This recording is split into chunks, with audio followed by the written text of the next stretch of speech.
అందరికీ నమస్కారం. ముఖ్యంగా తెలంగాణ రాష్ట్ర వర్కింగ్ జర్నలిస్ట్ యూనియన్ తరఫున ఉన్నటువంటి సంఘ సభ్యులందరికీ హృదయపూర్వకంగా ధన్యవాదాలు.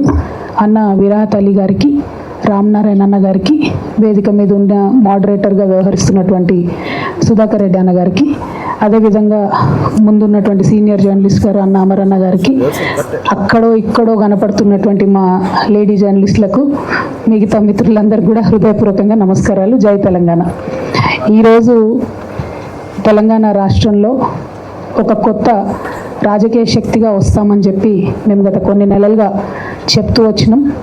దానికి అన్ని రకాలైనటువంటి సాంకేతిక పరమైనటువంటి చిక్కులు దాటుకుంటూ తెలంగాణ రక్షణ సేన పేరుతోని తెలంగాణ జాగృతి సంస్థను నడిపినటువంటి మేమందరం కూడా తెలంగాణ రక్షణ సేన అనే ఒక పొలిటికల్ ప్లాట్ఫామ్తోని తెలంగాణ ప్రజల ముందుకు రావడం జరిగింది. At the same time Telangana Jagruthi as an NGO అట్లానే కొనసాగుతుంది. Telangana Rakshana Sena as a political party Telangana ప్రజలకు ఒక ప్రశ్నించే గొంతుకగా, వారి సమస్యలను ఎత్తి చూపేటటువంటి వేదికగా, అది ప్రతిపక్షాలైనా పాలక పక్షాలైనా జరుగుతున్నటువంటి వర్ధమాన కాలానికి సంబంధించినటువంటి అన్ని అంశాల మీద, గతంలో జరిగినటువంటి అన్యాయాల మీద, కోల్పోయిన అవకాశాల మీద, అన్నిటి మీద కూడా మాట్లాడుతుంది. అయితే తెలంగాణ రక్షణ సేనగా మేము ప్రధానంగా కోరుకునేది సర్వోదయ తెలంగాణ సాధించాలని మా లక్ష్యం. సర్వోదయ తెలంగాణ అంటే ఏంటి? సర్వులకు ఉదయం రావాలి, అందరి జీవితాల్లో వెలుగులు రావాలి, తెలంగాణ రాష్ట్రాన్ని సాధించాలనే ఒక ఉక్కు సంకల్పంతో బయలుదేరినటువంటి రోజు కూడా మనందరి కళలు కూడా సర్వోదయ తెలంగాణ రావాలనే ఉండే, అందరికీ వెలుగులు రావాలి, అందరం బాగుండాలి అనేటటువంటి ఆలోచన. మరి సర్వోదయ తెలంగాణ సాధించాలంటే తెలంగాణ రక్షణ సేన ఎట్లా సాధిస్తుంది? దానికి టూల్, దానికి ఒక మార్గం, దానికి ఏంటిది వే అంటే మేము ఒక 5 అంశాలను ప్రాధాన్యత అంశాలుగా ఎన్నుకున్నాం. పాంచజన్యం అనేటటువంటి ఒక కార్యక్రమాన్ని తీసుకున్నాం. పాంచజన్యం పేరులోనే ఒక పవర్ ఉంటుంది. అది భగవంతుడు శ్రీకృష్ణుడి యొక్క శంఖం పేరు. ఆయన ఎప్పుడైతే అధర్మం పైన యుద్ధం చేయాలనుకున్నాడో ఆ సందర్భంలో యుద్ధ బేరి మోగించడానికి వాడినటువంటి శంఖం కాబట్టి ఇవాళ తెలంగాణ రాష్ట్రంలో ఉండేటటువంటి అనేక పరిస్థితుల మీద మేము ఒక యుద్ధ బేరి మోగించి ముందుకెళ్ళి ప్రజల పక్షాన నిలబడి ప్రజల కోసం పనిచేయాలనుకుంటున్నాం. కాబట్టి పాంచజన్యం అనేటటువంటి పేరుతోని 5 ప్రాధాన్యత అంశాలను ఎంచుకొని ఇవాళ ప్రతిపక్షంలో ఉన్నాం కాబట్టి పాలక పక్షాన్ని 5 అంశాల మీద ప్రశ్నిస్తూ ఉంటాం. రేపు మేము అధికారంలోకి వచ్చినాక ఈ 5 అంశాలే ప్రాధాన్యతగా చేసుకొని పరిపాలన కూడా చేస్తామని చెప్పడానికి సంతోషిస్తూ ఉన్నాను. మరి పాంచజన్యంలో మొట్టమొదటి అంశం విద్యగా మేము ఎంచుకోవడం జరిగింది. ఇవాళ ఒక పేద మధ్యతరగతి ఇల్లు చూసుకున్నట్టయితే విద్యకు వైద్యానికి కలిపి 60% పైచిలకు వాళ్ళ మొత్తానికి ఇన్కమ్ అంతా కూడా వెళ్ళిపోతుంది. 60% ఇన్కమ్ ఈ రెండింటికే పోయిన తర్వాత సేవింగ్స్కి కానీ, ఒక కొత్త వ్యాపారం చేసుకోవడానికి కానీ, ఒక చిన్న అసెట్ కొనుక్కోవడానికి కానీ, ఒక నగ కొనుక్కోవడానికి కానీ, అనుకోకుండా ఏదైనా ఎమర్జెన్సీ వస్తే చేసుకోవడానికి కానీ పేద మధ్యతరగతి ఇంట్లో ఒక రూపాయి కూడా మిగిలే పరిస్థితి లేదు. కాబట్టి విద్యను సంపూర్ణంగా ఉచితంగా ఇవ్వాలని మేము తెలంగాణ రక్షణ సేన నుంచి ఒక సంకల్పం తీసుకుంటున్నాం. ప్రభుత్వంలో ఆల్రెడీ ఉచిత విద్య ఉంది, కరెక్టే. కానీ ఇవాళ మెజారిటీ పిల్లలు 75% వరకు కూడా పిల్లలు ప్రైవేట్లో చదువుతూ ఉన్నారు.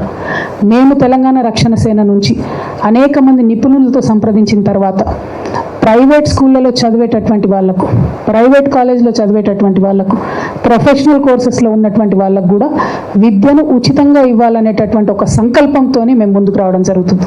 ఇవాళ నేను ఇది మాట్లాడుతున్నటువంటి సందర్భంలో ఒక పిల్లగాడు 3వ తరగతిలో ఉంటే మేము అధికారంలోకి వచ్చేటప్పటికి ఆ పిల్లగాడు 5వ తరగతికో 6వ తరగతికో వస్తాడు. ఎన్నికలు 6 నెలలు అటు ఇటు అవుతాయి అంటున్నారు. కాబట్టి అంటే మీ పిల్లగాడు 5వ తరగతి నుంచి డిగ్రీ దాకా చదువుకున్నా, ఇంజనీరింగ్ చేసినా, ఏం చేసినా ప్రభుత్వమే ఆ ఖర్చు భరించి ఉచితంగా విద్యనివ్వాలనేటటువంటి మా సంకల్పం. దానికి సంబంధించి లెక్కలేసినాం. ఎన్ని పాఠశాలలు ఉన్నాయి, ఏ గ్రేడ్లో ఎన్ని పాఠశాలలు ఉన్నాయి, ఏ తరగతుల్లో ఎవరెవరు చదువుతూ ఉన్నారు, ఇటువంటి లెక్కలు అనేకం వేసిన తర్వాతనే చాలా స్పష్టంగా, చాలా నిర్దిష్టమైనటువంటి ప్రణాళికలు సిద్ధం చేసుకున్నానే నేను ఈ అనౌన్స్మెంట్ చేస్తూ ఉన్నాను. మీరందరూ గత 20 సంవత్సరాల నుంచి నన్ను చూసిండ్రు. 27 ఏళ్ల వయసులో నేను ఉద్యమానికి వస్తే ఇప్పుడు నాకు 47 దాటి 48కి వచ్చిన. ఈ 20 ఏళ్లలో చెప్పిన మాట మాట మీద నేను నిలబడి ఉన్న తప్పితే ఎప్పుడు వెనక్కి పోలే. ఎన్ని కష్టాలు వచ్చినా ఎన్ని నష్టాలు వచ్చినా చెప్పిన మాట మీద పట్టిన తోవ మీద విడవకుండా నేను నిలబడి ఉన్నటువంటి వ్యక్తిని. కాబట్టి నేను ముఖ్యంగా మా అక్క చెల్లెలకు, తెలంగాణ వ్యాప్తంగా ఉన్న అక్క చెల్లెలకు మాటిస్తున్నా, ఉచిత విద్య ప్రైవేట్ స్కూల్లో చదువుకున్నా సరే, మీ పిల్లగాడు డాక్టర్ చదువుకున్నా సరే, ఇంజనీర్ చదువుకున్నా సరే, రాకెట్ సైంటిస్ట్ అయినా సరే, వారిని చదివించే బాధ్యత తెలంగాణ ప్రభుత్వం తీసుకుంటుంది. తెలంగాణ రక్షణ సేన అది సాధించి తీరుతుంది. మీ జేబులకి ఒక్క రూపాయి ఖర్చు లేకుండా చేసి నేను చూపిస్తాను. రెండవది వైద్యం. ఇవాళ ఆరోగ్యశ్రీలో 10 లక్షల వరకు ఇస్తూ ఉన్నారు వైద్యానికి సంబంధించి. అంతకుముందు వైఎస్ రాజశేఖర రెడ్డి గారు ఈ పథకం పెట్టినప్పుడు 2 లక్షల రూపాయలు ఇస్తామంటే అసలు సాధ్యమవుతుందా, ఎట్లా ఇస్తారు అని మాట్లాడింది. ఆ 2 లక్షలు పోయి మరి ఇవాళ 10 లక్షల వరకు ఇస్తుంటే ఎట్లా సాధ్యమవుతుందని అడుగుతలేరు. కానీ ఇంకొంచెం మనసు పెట్టి ఆలోచన చేస్తే ఇవాళ క్యాన్సర్, జ్వరం వచ్చినట్టు వస్తుంది, కానీ క్యాన్సర్ క్రోసిన్ వేసుకుంటే పోదు మరి. కాబట్టి క్యాన్సర్కి కావాల్సినటువంటి ట్రీట్మెంట్ ఏదైతే ఉంటుందో 10 lakhs, 15 lakhs, 20 lakhs, 25 lakhs, ఎంత బాధగా ఉంటుందండి. కండ్ల ముంగట ఇంటి మనిషి చనిపోతుంటే ఆ వైద్యానికి డబ్బులు ఇవ్వలేనటువంటి వాళ్ళు చాలామంది ఉన్నారు. నిన్నగాక మొన్న గద్వాల్లో ఒక ఎగ్జాంపుల్ చూసినాం. గవర్నమెంట్ హాస్పిటల్కి తల్లిని తీసుకపోతే మా దగ్గర లేదయ్యా ఇంతకన్నా వైద్యం, దయచేసి మీరు తీసుకుపోండి అంటే ఓన్లీ 3 lakhs rupees అవుతుంది. తెలిసి కూడా ఎక్కడికి తీసుకుపోదాము, ఎట్లా తీసుకుపోదాము, ఆడికి తీసుకుపోయినాక 3 లక్షలు అంటారు, చేర్చినాక 15 లక్షలు అంటారు, మా పరిస్థితి ఏందని తల్లిని పోన్లే బతికింది కదా ఉన్నన్నాళ్ళని సర్ది పెట్టుకునే పరిస్థితి ఇవ్వాలని కూడా తెలంగాణ రాష్ట్రంలో ఉన్నది. అంటే ప్రపంచమంతానేమో లైఫ్ స్పాన్ పెరుగుతుంది, 90 years, 95 years బతుకుతారు. తెలంగాణ వాళ్ళం ఎందుకు కాంప్రమైజ్ కావాలి? నిన్న మొన్న నేను ఈ పార్టీ ప్రకటన చేసినప్పుడు ఈ మాట మాట్లాడితే కొంతమంది విమర్శ చేశారు. ఎట్లా సాధ్యమవుతుంది అంటే, ఫ్రీ మీల్స్ పెట్టాలని ఆనాడు అనుకున్నప్పుడు సాధ్యమవుతుంది అనుకోలేదు. స్కూళ్ళల్లో సాధ్యమైంది. ఇలా దేశమంతా అదే పని చేస్తుంది. ఆనాడు ఆరోగ్యశ్రీలో 2 లక్షలు ఇస్తామనుకున్నప్పుడు సాధ్యం కాదనుకున్నారు, సాధ్యమైంది. ఇలా అనేక రాష్ట్రాలు ఫాలో అవుతున్నాయి. ఖచ్చితంగా ఉచిత వైద్యం ఎన్ని లక్షలు ఖర్చు అయినా సరే తెలంగాణ బిడ్డల ప్రాణాలు కాపాడుకోవడానికి ఖచ్చితంగా మా ప్రభుత్వం వస్తుంది. దాంట్లో ఏ కార్పొరేట్ హాస్పిటల్లో తెలంగాణ వ్యాప్తంగా ఉన్న వైద్యం చేయించుకున్నా, ఎంత పెద్ద రోగమైనా, ఎంత ఖర్చు అయినా మీ జేబులకి వెళ్ళి రూపాయి పడకుండా తెలంగాణ రక్షణ సేన ప్రభుత్వం ఖచ్చితంగా సాధించి తీరుతుంది. ఈ 2 మా పాంచజన్యంలో మొదటి అంశాలు. మూడవది వ్యవసాయం, చాలా ప్రాధాన్యమైనటువంటి అంశం. మా జెండాలో ఉన్న గ్రీన్ రంగు కూడా మా రైతన్నుల కోసమే, పర్యావరణం కోసమే. రైతన్నలు లేకపోతే ఎవరికి కూడా 2 బుక్కలు అన్నం తినే పరిస్థితి ఉండదు. కాబట్టి మీకు చేతులెత్తి మొక్కుతూ మీ యొక్క సంక్షేమం కోసం, సంక్షేమంతో పాటు మీ యొక్క గౌరవం కోసం, ఆత్మగౌరవం కోసం నేను ఒక ఆడబిడ్డగా తెలంగాణ రక్షణ సేన నుంచి అన్ని రకాల ఏర్పాట్లు చేయడం జరుగుతుంది. ప్రత్యేకించి ప్రభుత్వంలో మీరు ఏ కార్యాలయానికి పోయినా, ఎక్కడికి పోయినా మీకు పిలిచి పీట వేసి కూర్చోబెట్టి గౌరవించి మీ సమస్య తీర్చి పంపాలి. ఇవాళ ఏం జరుగుతుంది? 25 రోజుల నుంచి కళ్ళాల కాడ వడ్లు పోసుకొని, కళ్ళాల కాడ మక్కలు పోసుకొని 45 డిగ్రీల ఎండల ఎదురు చూస్తూ ఉన్నారు. ఏ టీవీ ఛానల్ తిప్పి చూసినా కళ్ళాల కాడ ఉన్న రైతుల సమస్యలే కనబడుతున్నాయి. ఎందుకు మరి? ఎందుకు ప్రొక్యూర్ చేయలేకపోతున్నాం? ఎందుకు ప్రొక్యూర్ చేయలేక? మీరు చెప్పిందే కదా, ప్రభుత్వాలు ప్రొక్యూర్ చేస్తామని చెప్పిందే కదా. లేదంటే రైతు సంగతి ఏదో రైతు చూసుకుంటాడు. అక్కడ కేంద్ర ప్రభుత్వం ఏమో ఎంఎస్పీ పెంచదు, ఇక్కడ రాష్ట్ర ప్రభుత్వం ఏమో కొనుగోలు కేంద్రాలను తెరవదు. కొనుగోలు కేంద్రాలు తెరవమని 25 రోజుల నుంచి ధర్నాలు, దీక్షలు చేసే పరిస్థితి రాష్ట్రంలో ఉన్నది. నేను మళ్ళీ మాట ఇస్తా ఉన్నా, ఆ పరిస్థితి మీకు ఉండదు. తెలంగాణ రక్షణ సేన అధికారంలోకి వస్తే మీ దగ్గర నుండి కొన్నటువంటి రైస్ని ఏం చేయాలనేటటువంటి ఆలోచన కూడా పెట్టుకొని చెప్తా ఉన్నాం. రైస్ని ఎక్స్పోర్ట్ చేసేటటువంటి పరిస్థితి ఉంది. ప్రభుత్వాలు ముందడుగు వేస్తలేరు. ఒక కార్పొరేషన్ పెట్టండి, ఎక్స్పోర్ట్ చేయండి రైస్, లైసెన్స్ తీసుకోండి, దాన్ని ఏమైనా వాల్యూ యాడ్ చేయండి. ఏమి చేయకుండా మేము కొంటే మాకు నష్టం వస్తుందని చెప్పి అనవసరంగా రాజకీయపరమైనటువంటి అంశాలను ముందుకు తీసుకొచ్చి బోనస్ ఇస్తాం అని చెప్పి బోగస్ మాటలు చెప్పి ప్రజల్ని మోసం చేయడం తప్పితే నిజంగా రైతన్న ఆవేదన అర్థం చేసుకుంటలేరు. మేము పోయి చూస్తూ ఉన్నాం, ఊర్ల పంట తిరుగుతూ ఉన్నాం. మొన్న జాగృతి జనంబాట కార్యక్రమంలో పోతే ఎంత బాధ అనిపించిందంటే, ఒక రైతును పాపం మక్క రైతునాడ ఆ రోజు కలిసినాం మేము, తెల్లారైన గుండె పొడుతుంది చనిపోయిండు. ఆ రోజే మేము పోయినప్పుడు చెప్పిండు, అక్క 4 రోజులు అయింది అక్క వచ్చి ఇక్కడనే ఉంటున్నాం, కావాలిగా వస్తున్నాం, ఘోరమైన పరిస్థితి ఉంది అని చెప్పిండు. తెల్లారి అదే రైతు అదే కుప్ప మీద కూలి చనిపోతే నిజంగా నాకైతే ఇప్పటికి కూడా షివరింగ్ వస్తుంది అది తలుచుకుంటే కూడా. అంటే ఒక ప్రాణం అంటే మనకు ఎంత విలువ లేకుండా పోయిందంటే, ఎక్కువ మంది ఉన్నాం మనం, 140 కోట్ల మంది ఉన్నాం కాబట్టి ఒక రైతు చచ్చిపోతే ఒక చిన్న సింగిల్ కాలం వార్త అయిపోయినందు తప్పితే నిజంగా ఎవరు స్పందించే పరిస్థితి లేదు. కానీ నేను స్పందించాలనుకుంటున్నాను, ఎందుకంటే జీవితం విలువ నాకు నేర్పింది. జీవితంలో నేను పడ్డ కష్టాలు, ఒక మనిషి జీవితం ఎంత విలువైనదన్నది నాకు నేర్పింది. కాబట్టి ఒక సంకల్పంతో, ఒక సీరియస్ కమిట్మెంట్తో నేను వచ్చిన మా రైతన్నలకు నేను మాట ఇస్తా ఉన్నా, మీకు గౌరవం దక్కాల్సిందే. దానికోసం అన్ని ఏర్పాట్లు మా ప్రభుత్వంలో చేస్తాం. అదేవిధంగా మీ సంక్షేమానికి సంబంధించి కొనుగోలు కేంద్రాలు కావచ్చు, మీకు రావాల్సినటువంటి ఎరువులు టైంకి రావడం కావచ్చు, ప్రతి ఒక్క అంశంలో కూడా మీతో పాటు కలిసి నడుస్తామని చెప్పి నేను మాట ఇస్తా ఉన్నాను. అదేవిధంగా 4వ ప్రాధాన్యత అంశం మా పాంచజన్యంలో ఉపాధి తీసుకున్నాం. నిజంగా ఉపాధి అంటే పెద్ద జోక్ అయిపోయింది. ప్రతి ఒక్కరు ఉద్యోగాలు ఇస్తామని చెప్పడం, ఆ ఉద్యోగాలను ఎగ్గొట్టడం తప్పితే నిజంగా కూడా యూత్ ఏం కోరుకుంటున్నారని ఆలోచిస్తలేరు. ఇవాళ ప్రపంచవ్యాప్తంగా millionaires at the age of 18, 19, 17 ఎందుకంటే అక్కడ ప్రభుత్వాలు వాళ్ళ యువతి యువకులు ఇచ్చేటటువంటి ఐడియాస్ని నమ్మి ఫైనాన్స్ చేస్తున్నారు, ఫండ్ చేస్తున్నారు. That is what we're going to do. In terms of providing loans to youth, I'm going to create 3 categories. 18 to 25, Gen Z, whatever idea you get, you are with the global phenomena. You are not with us. You are much forward thinking than us. We are going to support any ideas from the age of 18 to 25 in a separate category, because your businesses will be very forward thinking, in sync with the global phenomena. We will respect that.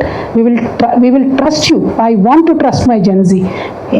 Anybody from the age of 25 to 45, మా youngsters, యువతి యువకులు, ముఖ్యంగా మహిళల్ని encourage చేస్తా ఉన్నాను నేను. Please think, మనం business men కావాలి, మనం 100 మందికి జాబ్లు ఇవ్వాలి. మనం ఏదో జాబ్ చేద్దామని కదా, 100 మందికి జాబ్లు ఇవ్వాలి. ఉన్న ఏ ఐడియా అయినా తీసుకొని ముందుకు రండి. ఖచ్చితంగా దానికి సహకరించడానికి 2 లక్షల నుంచి 20 కోట్ల రూపాయల వరకు బ్యాంకులతో సంబంధం లేకుండా నా యువతను నమ్మి, మా యువతి యువకుల్ని నమ్మి, మా జెన్జీ వారియర్స్ నమ్మి నేను ఇన్వెస్ట్ చేయాలనుకుంటున్నా. ఎందుకంటే ఒక్క గూగుల్ వస్తే చాలు, మనకి ఇళ్ళకెళ్ళి 3 ఏళ్ళు 4 ఏళ్ళు 5 ఏళ్ళు ఇన్వెస్ట్ చేసి ఒక్క గూగుల్ వస్తే చాలు, ఒక్క వాట్సాప్ వస్తే చాలు, ఒక్క అమెజాన్ వస్తే చాలు. We're set for life. ఎవరు? మన రాష్ట్రంలో అద్భుతమైనటువంటి ఆదాయం వస్తుంది. ఇవాళ రాష్ట్రంలో కార్పొరేట్స్ మొత్తం కలిపితే మనకు 10,000 కోట్ల ఇన్కమ్ వస్తుందండి. మన ఇన్కమ్ ఏదైతే వస్తుందో, రెవెన్యూ జనరేట్ అవుతుందో, total corporates, total industries in Telangana today gives us only 10,000 crores of income. But imagine if we trust our youngsters, if we invest this money every year, 1, 2, 3 industries click అయినా కూడా ఆ income ఎక్కడికో పోతుంది, స్టేట్కి కూడా income వస్తుంది. I want to trust my youngsters.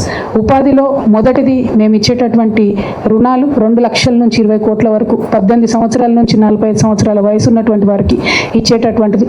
ఆ తర్వాత ఉద్యోగాలకు సంబంధించి ప్రభుత్వంలో ఉద్యోగాలు చేసుకుంటామని అనుకునేటటువంటి వాళ్ళకు మేము లెక్కలేస్తాం. నేను విద్యలో చెప్పిన నా విధానం ఏంటిది? ప్రతి ఊరికి ఒక బడి ఉండాలి, ప్రతి తరగతికి ఒక టీచర్ ఉండాలని. మొన్న నేను 4 లక్షల ఉద్యోగాలకు నోటిఫికేషన్ ఇస్తా అంటే చాలామంది నన్ను అడిగారు, ఎట్లా ఇస్తారు, ఏం అవకాశం ఉంది? ఇవాళ ఎస్సీ బ్యాక్లాగ్స్ అండి, మీకు చెప్తా ఉన్నా, 40,000 ఉన్నాయి ఎస్సీలలో నింపాల్సినటువంటి ఖాళీలు, ఈ ప్రభుత్వం నింపకుండా వదిలేసినటువంటి ఖాళీలు. ఎస్టీ బ్యాక్లాగ్స్ ఉన్నాయి. అదేవిధంగా అనేకమైనటువంటి ఫిజికలీ హ్యాండిక్యాప్కి సంబంధించినటువంటి రిజర్వేషన్ బ్యాక్లాగ్స్ ఉన్నాయి. ఇవన్నీ ఒక పక్కన అయితే, మేము అనుకున్న విధానంలో ప్రభుత్వ పాఠశాలలు నడపాలంటే, గుడిని ఎంత పవిత్రంగా చూస్తామో బడిని అంత పవిత్రంగా చూడాలంటే మాకు టీచర్లే 2 లక్షల మంది కావాలి. ఒకటేసారి నోటిఫికేషన్ ఇస్తాం. మాకు ఉర్దూ టీచర్లు కావాలి, తెలుగు టీచర్లు కావాలి, ఇంకా అనేక డిపార్ట్మెంట్స్ ఉన్నాయి. My strong belief is that government departments have to be స్ట్రెంథెండ్. అట్లా స్ట్రెంథెన్ చేసుకోవాలి గవర్నమెంట్ డిపార్ట్మెంట్స్ అంటే. చాలామంది ఎంప్లాయీస్ కావాల్సి వస్తారు, కొత్త సెక్షన్స్ యాడ్ చేయాల్సి ఉంటుంది. మేము చాలా బలంగా విశ్వసించేటటువంటిది ఆర్టిఫిషియల్ ఇంటెలిజెన్స్ వచ్చేదైతే జాబ్స్ తీసేస్తూ ఉందో, ఖచ్చితంగా దానికి ఫార్వర్డ్ థింకింగ్ పాలసీ ఉండాలి. మన గవర్నమెంట్ డిపార్ట్మెంట్, ఐటీ డిపార్ట్మెంట్ ఆ దిశగా ఆలోచన చేయాలి. ఆ సెక్టర్లో కూడా అనేక మంది ఉద్యోగులను తీసుకుంటాం. సీనియర్ సిటిజన్స్ ఉన్నారండి, వాళ్ళకు ఒక యాక్ట్ ఉంది, మన పోలీసు వాళ్ళకే తెలియదు. ఎట్లుంటుందంటే, సీనియర్ సిటిజన్స్ పోయి కంప్లైంట్ చేస్తే సపరేట్ టేబుల్ వేసి కుర్చేసి వాళ్ళకు సపరేట్ రిజిస్టర్ మెయింటైన్ చేసి పోలీస్ స్టేషన్లో యాక్చువల్లీ రాయాలి. మన పోలీసు వాళ్ళకే ఆ నాలెడ్జ్ లేదు. ఈ వేదికగా డీజీపీ గారు నేను రిక్వెస్ట్ చేస్తా ఉన్న, కొత్తగా ఆయన డీజీపీ గారికి కంగ్రాచులేషన్ సివి ఆనంద్ గారు. బట్ సీనియర్ సిటిజన్స్కి సంబంధించి అనేకమైన నేరాలు జరుగుతూ ఉన్నాయి, వాటి మీద దయచేసి దృష్టి పెట్టండి. రేపు మా ప్రభుత్వం వస్తే సీనియర్ సిటిజన్స్కి సంబంధించి ఖచ్చితంగా ఒక సపరేట్ వింగ్ ఉంటుంది, డిపార్ట్మెంట్ ఉంటుంది. ఇన్ఫ్యాక్ట్ జెరియాట్రిక్ మినిస్ట్రీ అనేటటువంటిది ఒకటి ఈ దేశంలో రాష్ట్రంలో ఉండాలి, not only in the state. Geriatric ministry has to be there. ఎందుకంటే ప్రధానమంత్రి మోడీ గారు మాట్లాడుతూ ఉంటారు 140 కోట్ల దేశంలో డెమోగ్రఫిక్ డివిడెండ్ని మేము తీసుకోవాలి అంటారు. But how will you take it when your population is going to age? What will you do? How will you tackle the social burden after 65 years of age when people retire? How will you tackle that social burden? ఖచ్చితంగా ఒక senior సిటిజన్స్కి separate ministry ఉండాల్సిందే, దానికి ఒక department ఉండాల్సిందే, programme ఉండాల్సిందే. Pension ఇచ్చి చేతులు దులుపుకుంటామంటే సరిపోదు. ఎంత ఘోరమైన పరిస్థితి అంటే ఒక ఐఏఎస్ లేకపోతే ఒక ప్రిన్సిపల్ సెక్రటరీ స్థాయిలో రిటైర్ అయినటువంటి వ్యక్తి కూడా 65 ఏళ్ళు దాటి బ్యాంకుకు పోతే లోన్ ఇవ్వరు. ఎందుకంటే మీరు ఓల్డ్ అయిపోయారు, మీకు మేము లోన్ ఇవ్వము. మీరు ప్రాపర్టీ పెట్టినా కూడా లోన్ ఇయ్యరు. ఎంత ఘోరమైన అవమానం అంటే అది. ఇవాళ రేపు ఉన్న హెల్త్లో 65 ఏళ్ళకి ఎవరైనా ముసలోళ్ళు అవుతారా? అప్ టు 85-90 ఇయర్స్ హెల్తీగా ఉంటున్నారు, మంచి బ్రెయిన్ ఉంటుంది, థింకింగ్ పవర్ ఉంటుంది. We will support our senior citizens. We will have a separate department. We will work with you. We will take your experience in various departments and make sure that you are healthy and very, very, very much useful to the society. That respect shall be prevailed. The second, ఉపాధిలో ఉద్యోగాలకు సంబంధించి ఖచ్చితంగా 4 లక్షలు మేము notification ఒకటేసారి వేస్తాం. దానికి తగ్గ ప్రణాళికలు ఉన్నాయి కాబట్టే చాలా బలంగా ఆలోచించే నిర్ణయం తీసుకొని మేము చెప్పడం జరుగుతూ ఉంది. ఇక 5వది అత్యంత ముఖ్యమైనటువంటిది సామాజిక న్యాయం. మరి ఈ మొత్తం మిగతా 4 అంశాల్లో పాంచజన్యంలో కూడా ఎక్కడైనా నేను మాత్రం మా ఆడబిడ్డలకు భరోసా ఇస్తున్నా. First priority to women always. అది విద్య కావచ్చు, వైద్యం కావచ్చు, ఉపాధి కావచ్చు, ఫస్ట్ ప్రయారిటీ టు ఉమెనే ఉంటుంది. సెకండ్ థాటే లేదు దాంట్లో. సామాజిక న్యాయానికి వచ్చేటప్పటికి మన ఎస్సీ మిత్రులు ఉన్నారు, ఎస్టీ మిత్రులు ఉన్నారు, బీసీలు ఉన్నారు, మైనారిటీస్ ఉన్నారు. సామాజిక న్యాయం అంటే అగ్రవర్ణాల్లో ఉన్న పేదలకు జరగాల్సిన న్యాయం కూడా సామాజిక న్యాయంలో భాగంగానే వస్తుంది. వికలాంగులకు జరగాల్సిన న్యాయం కూడా సామాజిక న్యాయంలో భాగమే వస్తుంది.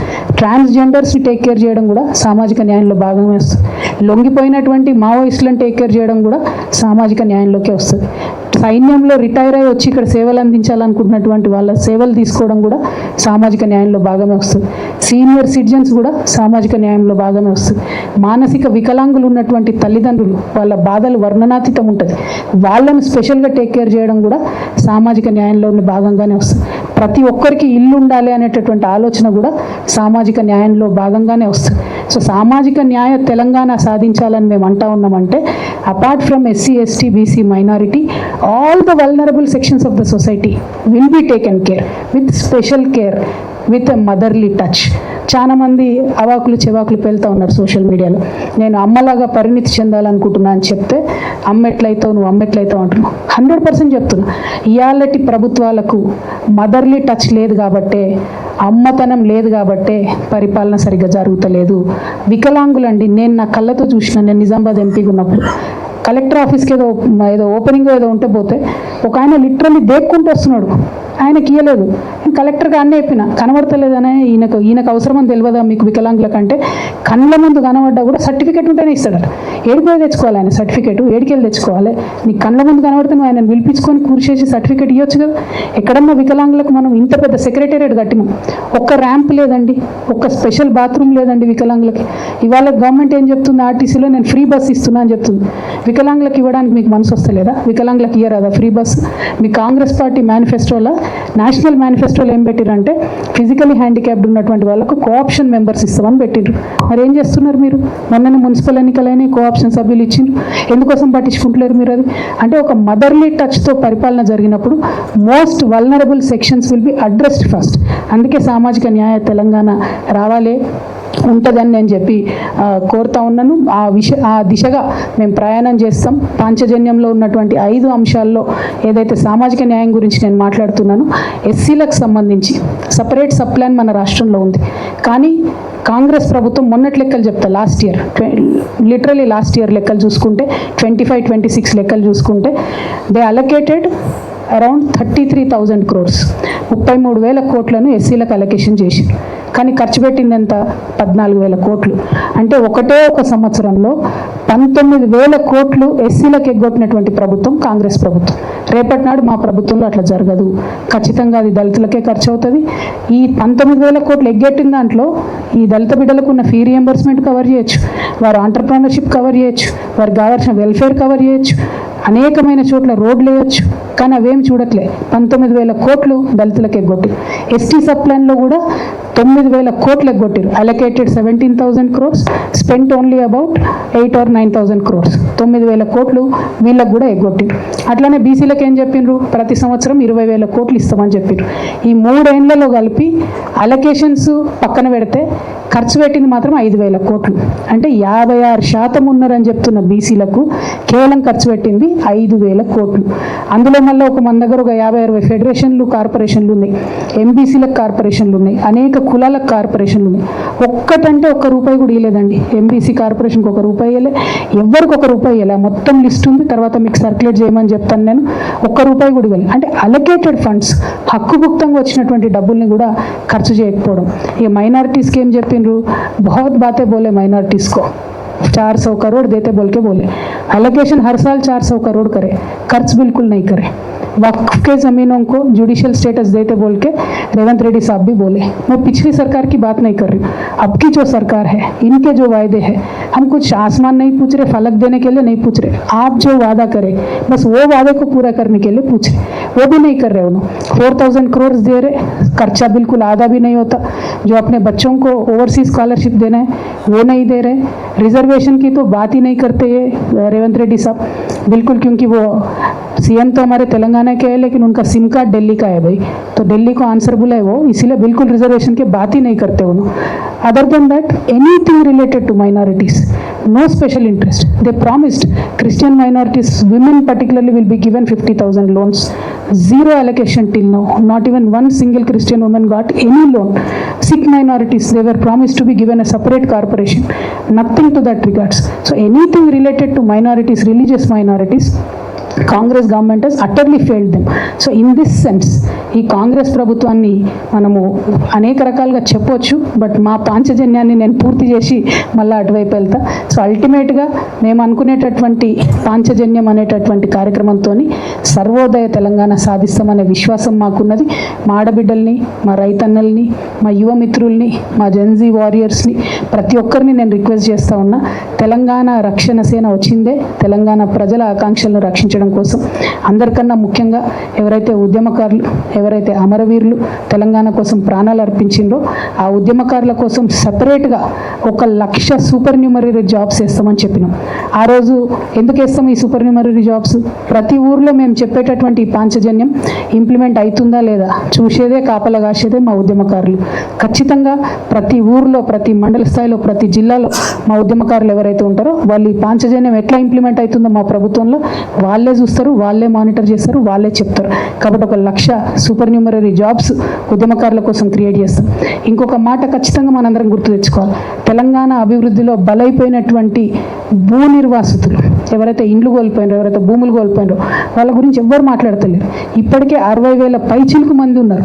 కోల్పోయినటువంటి వాళ్ళు కంటిన్యూస్గా ఏదో ఒక చోట లిటిగేషన్ అయ్యి తప్ప వాళ్ళకి ఎవరికి కూడా ప్రశాంతంగా చెక్ వచ్చింది లేదు, ఇంకొక రకంగా రిలీఫ్ వచ్చింది లేదు. కాబట్టి భూ నిర్వాసితుల పక్షాన తెలంగాణ రక్షణ సేన ఉంటుందని చెప్పి వాళ్ళందరికీ విశ్వాసం కల్పిస్తూ మీకు అవసరమైతే లీగల్ హెల్ప్ కూడా మేము చేస్తామని ఈ సందర్భంగా తెలియజేస్తూ ఉన్నాం. మరి ఇవన్నీ ఒక ఎత్తు అయితే మేము ఖచ్చితంగా ఇప్పుడు అధికారంలో ఉన్నటువంటి కాంగ్రెస్ పార్టీ మీద ఈ 2 years సీఎం గారు చెప్తున్నట్టు ఇంకో 6 నెలలు బోనస్ అయితే 2.5 years అలుపులేని అలసట్లేని పోరాటం ఖచ్చితంగా చేస్తాం. ఈ 5 అంశాలే కాదు, ఏదైతే వల్నరబుల్ సెక్షన్స్ గురించి నేను చెప్తూ వచ్చానో వాళ్ళందరి వెల్ఫేర్ కోసం కూడా ప్రయత్నం చేస్తాం. But at the same time మీ అందరితో నా రిక్వెస్ట్, పత్రికా మిత్రులందరూ కూడా, ఇప్పుడున్నటువంటి కాంగ్రెస్ ప్రభుత్వం ఎంత అమానవీయంగా ప్రవర్తిస్తుందన్న విషయాన్ని కూడా దయచేసి మీరు ప్రజలకు చెప్పాలని కూడా నేను కోరుతున్నా. వెలుగుమట్లలో ఇల్లు ఊలగొడితే ఒక పసికందు, నిండు గర్భిణి పాపం, ఆమె గర్భస్రావం అయితే పసికందు చంపేశారు. అదేవిధంగా కుమ్మర గ్రామంలో ఒక 2 నెలల పాప చచ్చిపోతే ఇంతవరకు కనీసం కదలిక లేదు, ఎఫ్ఐఆర్ లేదు, ఎవరైతే దాష్టికం చేసినో వాళ్ళని అరెస్ట్ చేయలేదు. అది కేవలం కుల వివక్షతో జరిగినటువంటి దాడి. అయినా ప్రభుత్వం ముందుకు రాకపోవడం నిజంగా చాలా అన్యాయం. ఇంకొక పక్క ఈ గురుకులాల్లో పిల్లలు పిట్టలు చచ్చిపోయినట్టు చచ్చిపోతున్నారు. విద్యాశాఖ మంత్రి ముఖ్యమంత్రి గారే, కానీ రివ్యూ చేయరు, మాట్లాడరు, ఆ తల్లిదండ్రులకు రిలీఫ్ ఇయ్యరు, ఏమి కూడా చెప్పరు. ఇంకొక మాట, ఎక్కడైతే గురుకులాలలో ఆడపిల్లలు ఉన్నారో 10th క్లాస్ పిల్లలు ఉన్నారు. అనేక చోట్ల సెక్యూరిటీ ఇష్యూస్ ఉన్నాయి. ఎక్కడ కూడా కనీసం వాచ్మెన్ కూడా లేని పరిస్థితి, వాళ్ళు ఇబ్బంది పడుతున్న పరిస్థితి, ఎక్కడ కూడా కనీసం ఒక కౌన్సిలర్ లేనటువంటి పరిస్థితి. అయినా కూడా ముఖ్యమంత్రి గారికి రివ్యూ చేసే తీరిక కూడా లేదు. మేము ఆ పేరెంట్స్ గ్రూప్స్ అన్నిటితో కూడా మాట్లాడుతూ ఉన్నాం. గురుకులాల్లో ఉన్నటువంటి పేరెంట్స్ వాళ్ళు చెప్పే కష్టాలు వింటుంటే అయితే ఎందుకు వేసినాం రా నాయన ఈ స్కూళ్ళల్లో అనే పరిస్థితి ఉంది. కానీ ఏం చేయలేం, పేదరికం ఉంది, ఇంకో దగ్గర ఫీజులు కట్టలేని పరిస్థితి ఉంది కాబట్టి పిల్లల్ని చదివించాలి కాబట్టి అట్లా చదువుతున్న పరిస్థితి ఉన్నది. అదేవిధంగా యువకులకు ఏం చెప్పిండ్రు, నిరుద్యోగ యువకులకు జాబ్ క్యాలెండర్ వేస్తామన్నారు. ఇంతవరకు కాంగ్రెస్ పార్టీ కనీసం దాని దిక్కు కూడా తిరిగి చూస్తున్న పరిస్థితి లేదు. నిరుద్యోగ యువకులకు ఆనాడు పెద్ద పెద్ద మాటలు మాట్లాడిండ్రు రేవంత్ రెడ్డి గారు, ఆ ప్రభుత్వం వేయలేకపోయింది అన్నారు.